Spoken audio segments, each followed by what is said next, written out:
It's astonishing. Obviously, this trial took place almost 100 years ago and started in March 1917, and here we are almost 100 years later, and yet it's what is being negotiated in that trial and in your movie is still so timely, right? The freedom of expression, freedom of speech, the First Amendment versus what we now call hate speech, the protection of vulnerable groups, and it really couldn't be more timely. I want to thank you all for bringing the story of orphan number 58 versus the man,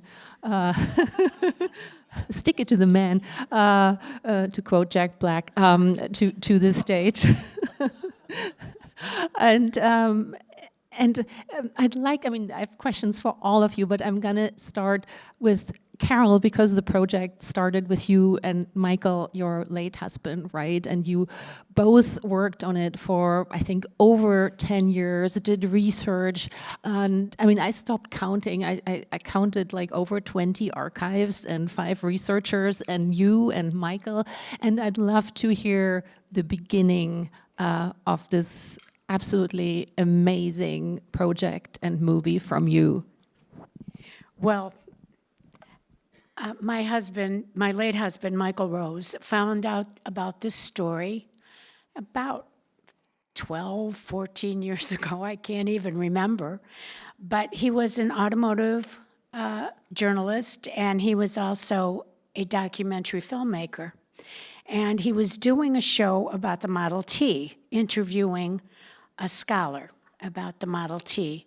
And at the end of the interview, everybody had packed up, the crew was leaving, and this gentleman said to him, "You want to hear a really good story?"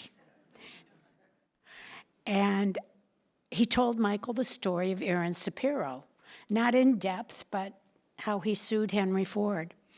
And Henry Ford was quite upset about it, and it really derailed some of his ambitions. He had thought about running for president.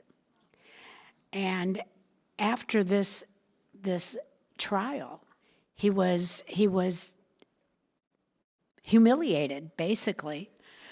And so Michael tucked the story away and thought, oh, I have to make a film about that sometime. And he would do research on it, and he would talk to people, and he would learn more about it. And during times when we weren't working on a project, he would pick this up. And sadly, he died before he could finish it.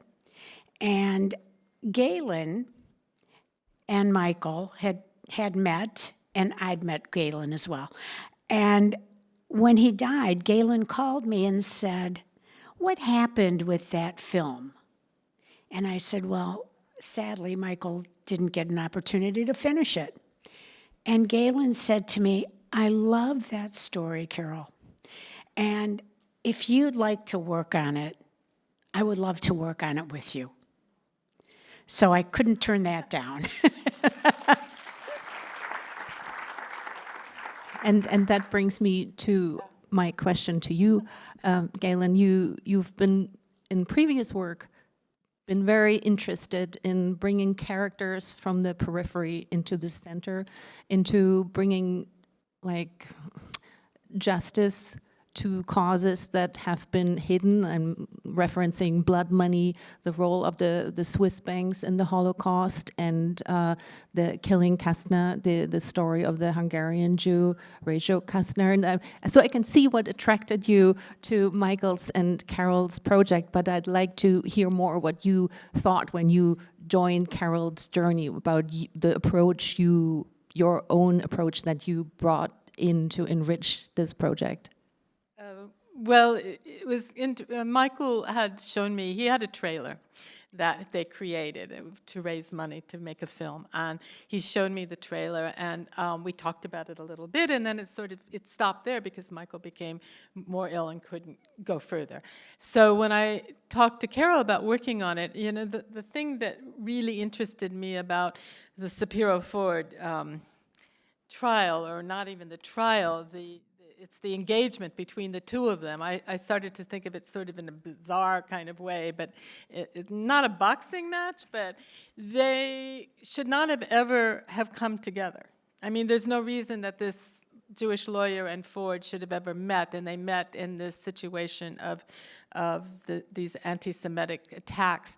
And so I started to think about how I wanted to construct the film, and then it became, I wanted to have them both meet up, essentially, but I wanted people to know who they came, where they came from, and who they were before the trial. I thought that was very important, and what the nature of the attacks and the depth of the attacks, because it was certainly started long before Ford put his sights on Sapiro. He started the attacks on Jews and also on immigrants. I mean, the whole zeitgeist at the time that he was looking at. So that was really the way I started to think of the film. And then Ben. And now I'd like to weave you in, Ben, if I may, into the genesis of that project. And of course, we all know you've portrayed lawyers before, right? There's Law and Order, there's Billions, there's a trial of the Chicago 7, and probably some more. So couple more. Yeah, and so you have the experience of portraying lawyers. This, of course, is like a very special case, right? Because you, how should I put it? It's like you weren't acting like with other actors. You had a very limited radius. You weren't even standing. You're sitting in a dark room with documents that illustrate what you're doing. So how did you approach that? I mean, I think you showed an amazing range and rage also, right? That's a very Freudian slip on my part. Like you had humor, irony, conviction, anger, rage, tenderness, and maybe some more. But now I let you answer my question. It may sound like a funny thing to say, but his being a lawyer almost feels incidental to it, just because in the course of the story he isn't his own lawyer. Obviously, he's the plaintiff. And so much of the movie, so almost none of the movie has to do with his practice of law, and so much of it has to do with who he is outside of that. Other than, I think, the very important thing that his being a lawyer is more than a profession, as he articulates very well. It has to do with his sense of mission and identity just as a person in the world, as a Jewish person, et cetera. I would just add that, when Carol and I were talking about what we were going to do about how do we make Sapiro come to life, we both decided that, having photographs and voiceover and B-roll was not going to be effective. It was not going to bring this really impressive character to the fore. And Carol had tons of these interviews and speeches, and we found more online that created this script, essentially. And then the idea was, who would we have portray Sapiro? And it became, it wasn't a casting call. It was just like, Ben.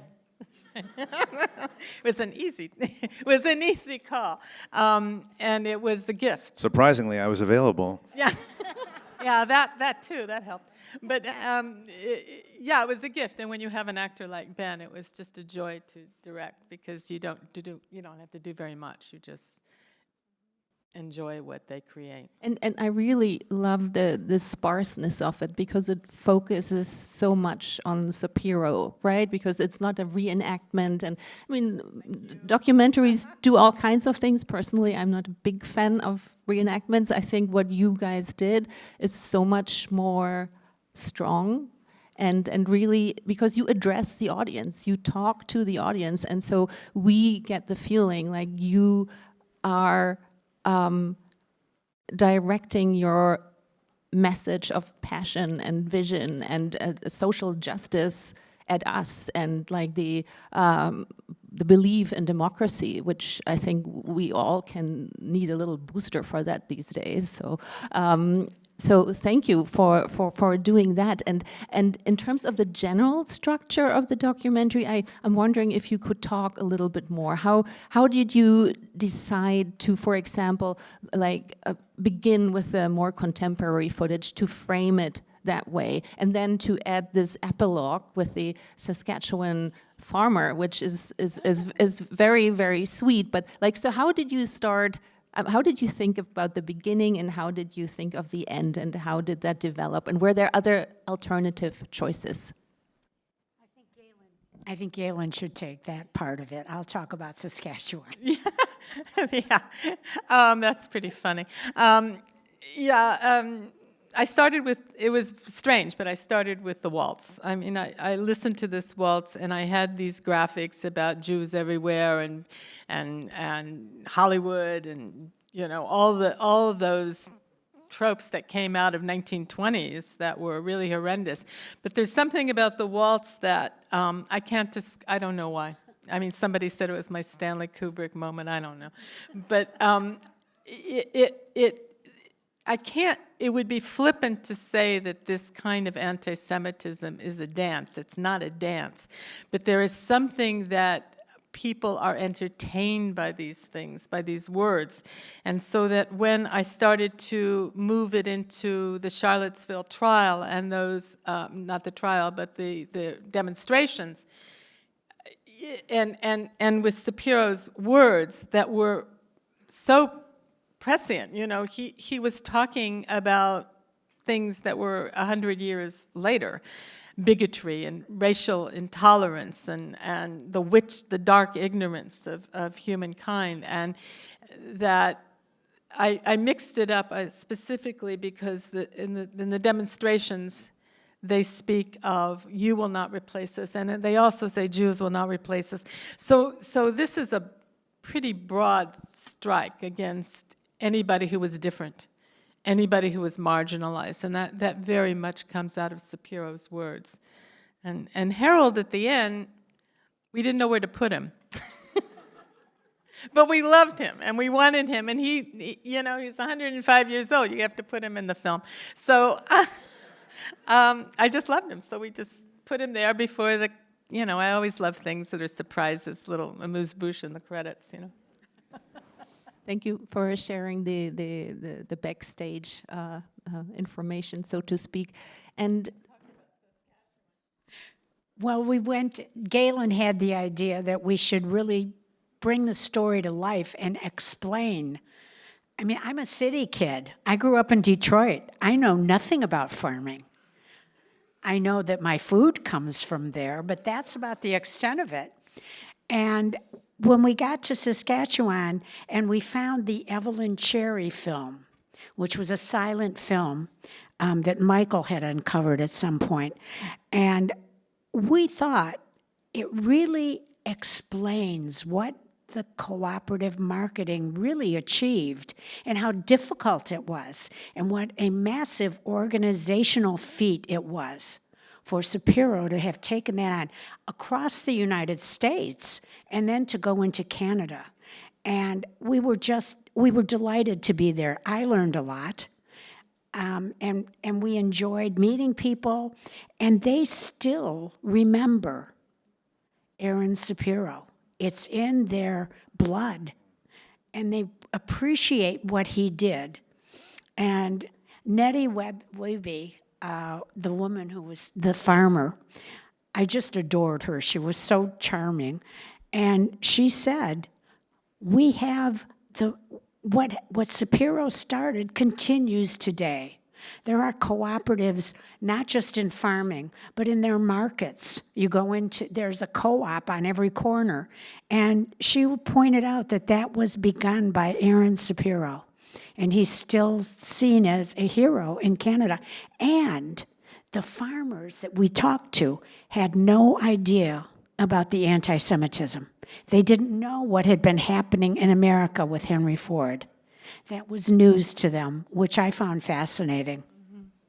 I mean, it's beautiful to see that legacy, right? Because it cost him so much. It cost him dearly, and the story is.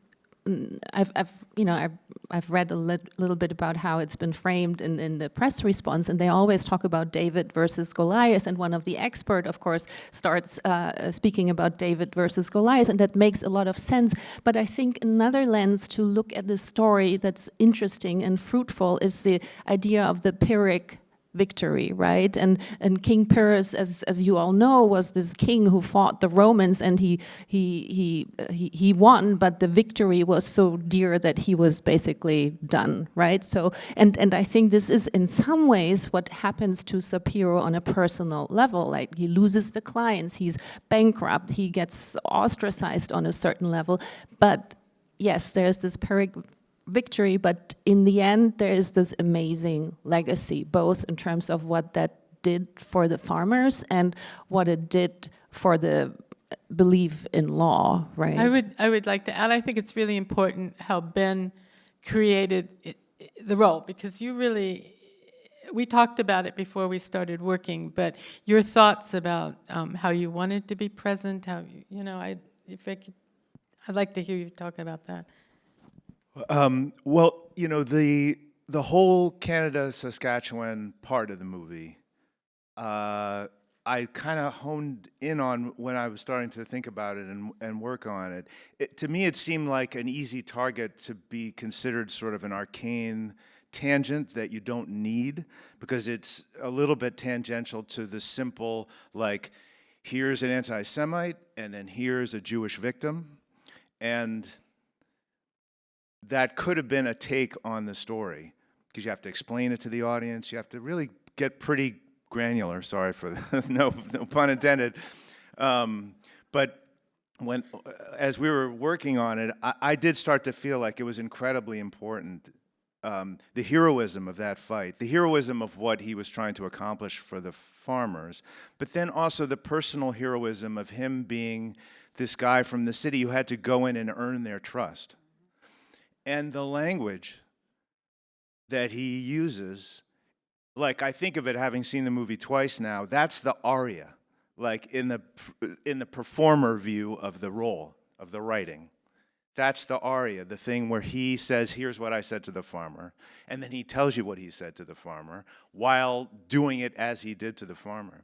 And I feel like, I remember saying to you at some point, like, that's the big swing of the movie, of this little movie, performer-wise, is that if you can make that sing, if you can make just the simple act of recounting, giving a barn-raising speech in such a way, within the limits of this kind of documentary style, where you don't do, as in so many written things, where the person is telling you what they did and they begin to relive it in a kind of actorly way. But this in a purely conversational way, to say, this is what I did, this is what I said, and to get into it such that the speech lives for the audience.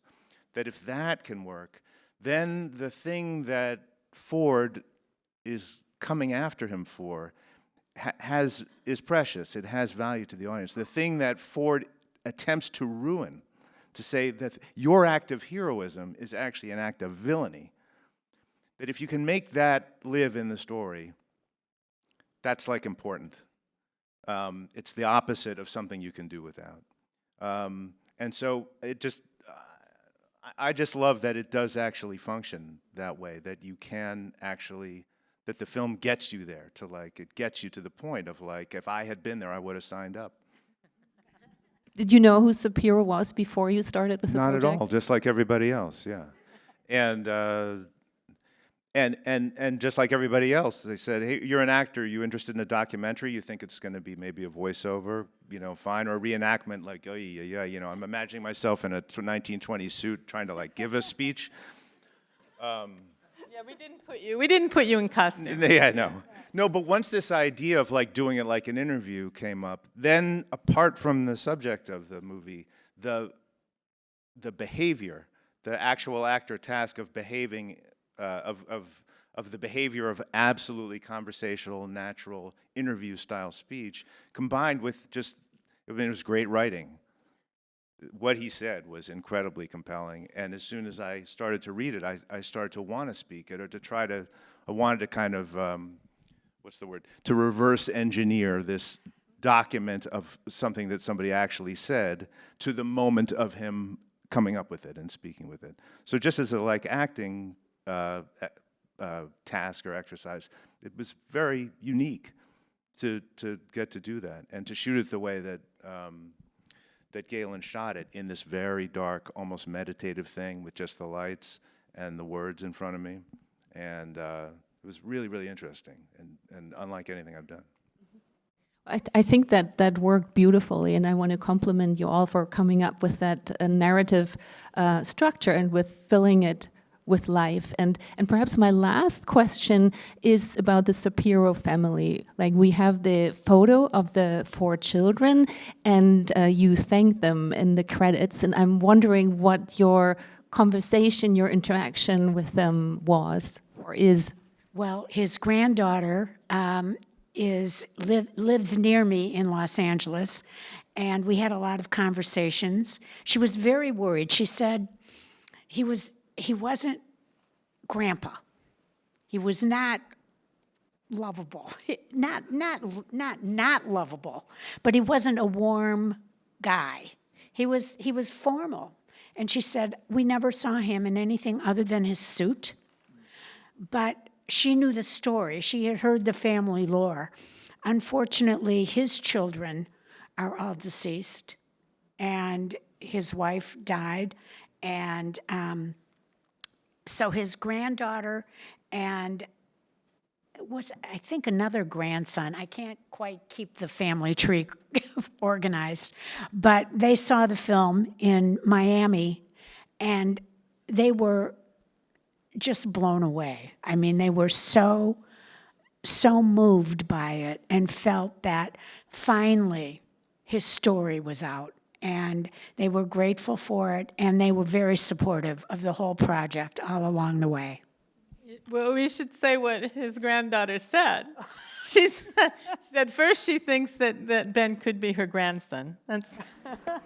And she said, you know, Aaron would have really liked somebody as good looking as Ben to play me. Sorry. That's a quote. That's true. And I'd just like to say one thing. Pull quote for the movie, right? One of the things that Gaylen and I were concerned about from the very beginning was, how do we make Aaron come to life? There's no footage of him. There are a few photos. I mean, people didn't walk around with their phones that took pictures at that time. So there weren't many photos of him either. And we came up with this idea, and finding Ben was just more than I could hope for.